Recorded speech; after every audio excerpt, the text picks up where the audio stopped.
Untuk setiap masalah ada penyelesaiannya dan untuk setiap penyelesaian ada sebuah buku. Salam sejahtera mada berbuka daripada tanah yang indah terpanggil. Izinkan saya untuk memperkenalkan diri, saya Michelle Jefferjut berumur 12 tahun dari kelas 6 UM. Dan saya adalah untuk menjadi seorang guru bahasa Melayu. Namun pepatah mengguru dahulu sebelum bergurau tetap digenggam erat demi mencapai niat di hati. Joseph Brodsky menyatakan ada kejahatan yang lebih kejam daripada membakar buku. Salah satunya adalah tidak membacanya. Kata hikmah ini cukup menusuk ke dalam kalbu saya sejak sekian lama, lantas menjadi pendorong utama untuk terus menjadikan buku sebagai nyapang setia di kala tiada berorang. Seperti pepatah, berlapik seketiduran sebentar sekalang hulu, yang bermaksud karib sekali atau berkongsi. Itulah buku bagi saya karena tanpanya seakan ada lompong dalam kehidupan ini. Bila berselisih, buat tacakna, sungguh pun sudah bertentang mata. Benarlah sungguh pun jaga Cina, jika tak kenal maka tak cinta.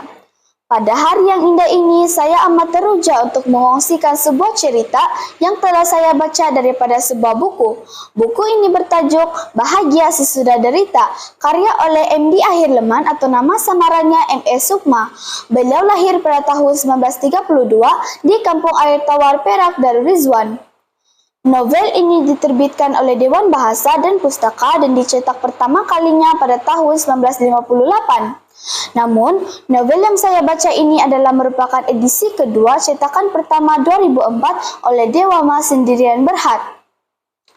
Buku ini juga mempunyai 124 halaman bercetak, termasuk muka hadapan dengan ilustrasi yang cukup mengunggah jiwa pembacanya. Novel ini juga telah memenangi hadiah pertama peraduan mengarang cerita-cerita panjang anjuran pejabat karang mengarang Jabatan Persekutuan Tanah Melayu pada tahun 1956.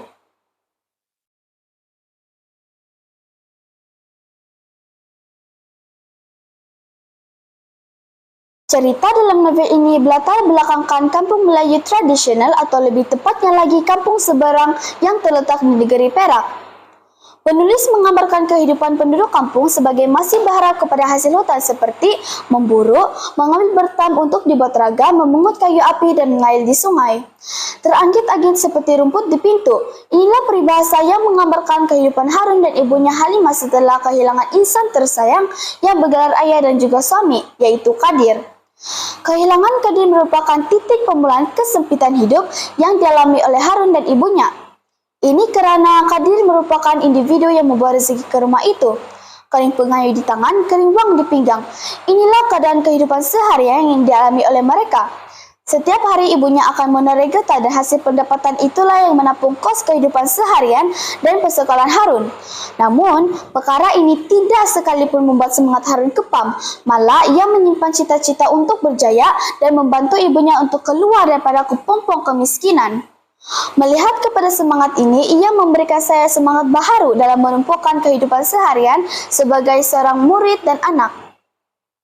Di zaman serba moden ini, kita dikelilingi dan dilengkapi pelbagai kemodenan serta aplikasi yang memudahkan perjalanan kehidupan.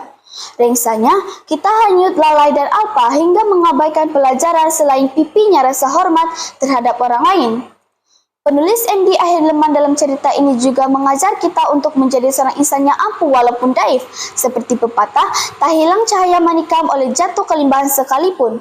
Perkara ini jelas dalam kepribadian Harun yang mana dia merupakan seorang anak yang taat, baik budi pekerti, berfikiran luas dan matang, sehingga akan mampu mengubah sikap buruk kawannya Muhammad. Perkara ini bagi saya adalah cerminan daripada ibu dan arwah ayahnya. Ini karena arwah ayahnya Kadir amat disenangi masyarakat kampung, baik karena sifat dan sikapnya yang baik hati, tinggi budi pekerti, dan gemar menabur bakti walaupun tahap pendidikannya hanyalah sekolah atap. Ini jelas bahwa sifat dan sikap terpuji itu tidaklah bergantung dengan tahap pendidikan, akan tetapi bergantung kepada kepribadian individu. Buku edisi kedua Bahagia Sesudah Derita ini turut mengangkut perhatian saya kepada kemahiran, pengetahuan, dan ketertarikan Harun terhadap hutan serta penghuninya. Minat dan kecenderungan inilah yang membuatkan Harun mendalami ilmu tentang haiwan melalui bacaan buku, pemerhatian, lukisan, dan catatannya sendiri yang mana pada akhirnya membuka peluang untuknya diterima masuk ke College Ilmu Haiwan di Kuala Lumpur. Minat dan kecenderungan inilah yang membuatkan Cego Othman berusaha membantunya dalam pemilihan pihak kerajaan ke atas anak-anak muda berusia 15 ke 18 tahun yang berkecenderungan kepada haiwan untuk mempelajari ilmu haiwan.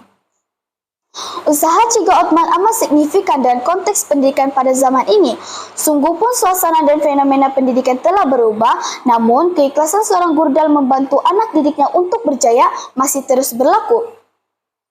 Sebagai konklusi, novel Bahagia Sesudah Derita ini banyak mengajar erti kehidupan, terutamanya untuk tidak menyerah kalah, sentiasa berusaha merendah diri dan menghormati, serta menghargai pengorbanan setiap individu yang membantu kita. Seperti pepatah, biar berputih tulang, jangan berputih mata. Amat sesuai untuk menggambarkan watak utama di dalam novel ini. Nilai yang diketengahkan dalam novel ini juga amat sesuai untuk generasi alfa dalam mendepani kehidupan abad ke-21 yang semakin mencabar ini. Sekian dan terima kasih.